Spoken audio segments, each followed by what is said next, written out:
September 99, we got beat. At Anfield, I was actually involved in the goal, should have done better, so I was maybe at fault for the game. And one of Gerard Houlier's earliest derby games as well, but we haven't let them win since, so it wasn't a bad way. The build-up to a derby game, I mean, it was huge. I mean, they're always the same, everyone feels bigger how long you go on. I always remember the game. I'm saying I was at fault for the goal, I had a really poor game. I'll never forget it. My boots, I remember coming in at half-time, and you'd have probably, six or seven studs in a boot.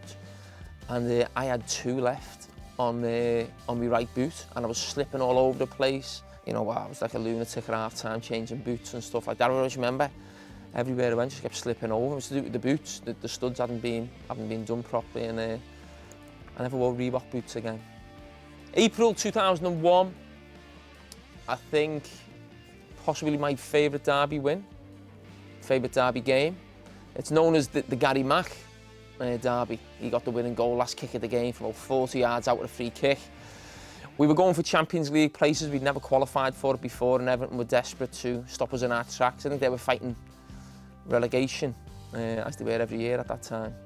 And I think we went 1-0 up. I think Duncan Ferguson scored. I think Heskey made it 2-1. Oh no, Heskey was 1-0. I think Babel made it 2-1. And then they got a penalty that was never a penalty. Jeff Winter always liked to be the centre of attention. Gave a penalty for absolutely nothing off a long throw. It was actually should have been our foul on Duncan Ferguson. I think it was Sammy Hippier. So David Unsworth scores, and you think the dream of Champions League football's over. And then Gary McAllister puts a free kick in from 40 yards, and berserk we all go.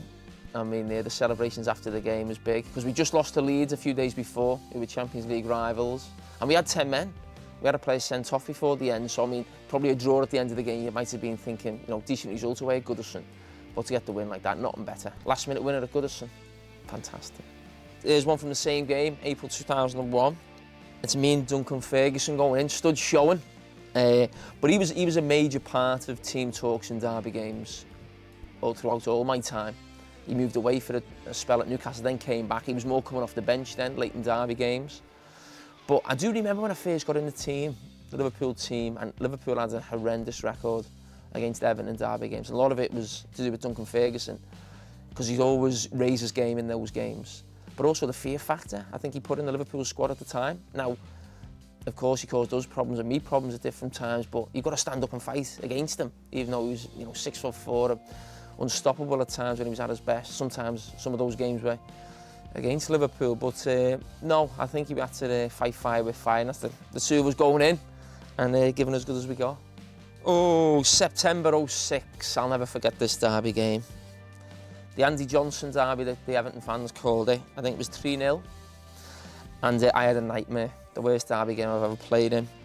I was injured, and I was just so desperate to get back for that game, and I wasn't right, and it taught me a big lesson that going forward in my career. That game's that big and that intense, you have to be ready physically, mentally. And I was all over the place in the first half especially. I think it was 2-0 going at half time. Pepe Reina makes a mistake, that's what we're looking at here, but Andy Johnson got the 3rd one, but that game stayed with me for a very, very long time. Obviously being an Everton fan as a kid, everywhere I went, my family, mostly 70-80% are Evertonians. And for Everton fans, giving Liverpool a good beating is like winning a trophy. You know, that's not a criticism, it just is. You know, and it lasts a long time. And it stayed with me a while. And, I think we didn't play them again, I think, until maybe the March or April afterwards.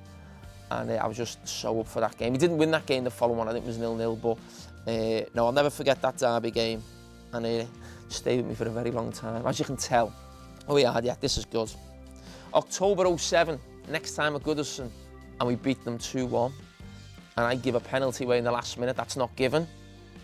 And I celebrate like we've won a cup. I'm a bit embarrassed looking back at the celebrations really, because it's the way you celebrate after the cup final. And I'm just having a go at Everton before about the way they carry on. But that game, the year before, it stayed with me that long. I was just so desperate to beat them and put in a good performance and ram it down the throats. And I think that was the celebrations. I think we were 1-0 down in that game. Did Dirk Kuyt score 2? Yeah. The winner was a penalty, 90th minute winner, last minute winner. So we spoke about the Gary Mac derby. I think Stevie got brought off. He's in the picture. Rafa made a people say a brave decision. I thought it was a stupid decision at the time, but we went on to win 2-1, so what do I know? But Phil Neville, I think, saved one on the line with his hand, got sent off. Dirk scores the pen. So that wasn't the celebrations then.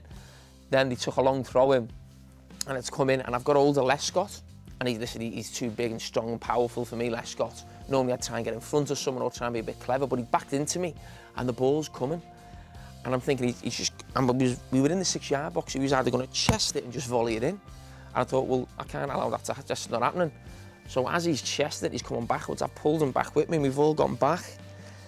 And you have this thing as a defender when you know you give a pen away, but you think, you just sort of close your eyes and you're thinking, if he doesn't blow his whistle in the next second and a half, 2 seconds, I'm okay. So you're lying on the floor thinking, 1, 2, he hasn't blown his whistle, bang, we're off, but he's not giving, and we're away. He blows his whistle right after, and down to Liverpool fans celebrating. Brilliant, loved it. My last derby game, May 2013, I was absolutely terrified going into this game. I was coming to the end of my career, as I said, maybe I have 2 or 3 games left, and we'd only ever lost to Everton once at Anfield, and I didn't want to go out losing to Everton and having that sort of long record unbeaten.